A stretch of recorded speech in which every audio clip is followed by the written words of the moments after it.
ప్రతీకార సుంకాల విషయంలో ఏ దేశానికి మినహాయింపు లేదని, అన్ని దేశాలపై విధిస్తామని అమెరికా అధ్యక్షుడు ట్రంప్ మరోసారి తేల్చి చెప్పారు.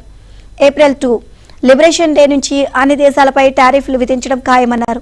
10-15 దేశాలపై మాత్రమే సుంకాలు విధిస్తారు అనే ఊహాగానాలను ఆయన కొట్టిపారేశారు.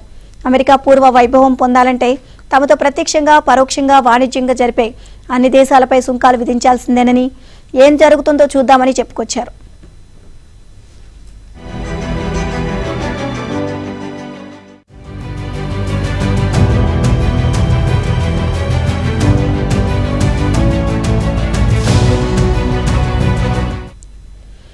గతంలో ప్రధాని మోదీ సమక్షంలోనే ట్రంప్ భారత్ అధిక సుంకాల గుర్తింపు ప్రస్తావించారు.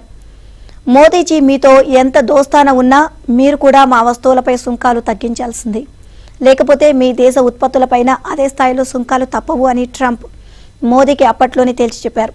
దాంతో ట్రంప్ను ప్రసన్నం చేసుకునేందుకు కేంద్ర ప్రభుత్వం ఇప్పటికే అనేక అమెరికా ఉత్పత్తులపై సుంకాల తగ్గింపునకు సిద్ధమైంది. అందులో భాగంగానే గూగుల్, ఫేస్బుక్ వంటి ఆన్లైన్ యాడ్స్పై విధిస్తున్న 6% ఈక్వలైజేషన్ ట్యాక్స్లను ఎత్తివేసింది. ఇక ఇది వాటి నుంచి అమల్లోకి రానుంది. అయినా దీనిపై ట్రంప్ ప్రభుత్వం నుంచి ఉలుకు పలుకు లేదు.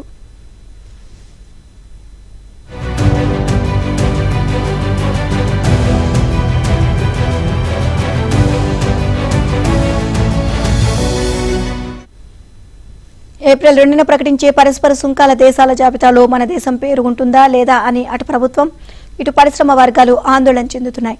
ఈ సుంకాలతో తీవ్రంగా నష్టపోతామని ఇప్పటికే కొన్ని పరిశ్రమలు ఆందోళన వ్యక్తం చేశాయి. వీలైనంత త్వరగా అమెరికాతో ద్వైపాక్షిక వాణిజ్య ఒప్పందం కుదుర్చుకొని తమను రక్షించాలని కోరాయి. లేకపోతే అమెరికా మార్కెట్లో పోటీ పడడం తమ వల్ల కాదని స్పష్టం చేశాయి. కొన్ని రంగాలు మాత్రం ఈ సుంకాలతో తమకు పెద్దగా వచ్చే ముప్పేమీ లేదు అని నింపాదిగా ఉన్నాయి.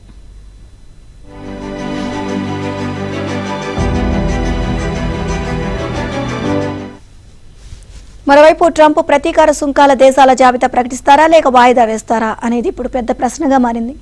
కొత్త పెట్టుబడులు వచ్చి దేశీయ ఉత్పత్తి పెరగడం మాట ఏమో గానీ, ఈ సుంకాలతో అమెరికాలో వస్తు సేవల ధరలు పెరిగి ద్రవ్యోల్బణం కొండెక్కే ప్రమాదం ఉందని ఆర్థిక నిపుణులు హెచ్చరిస్తున్నారు.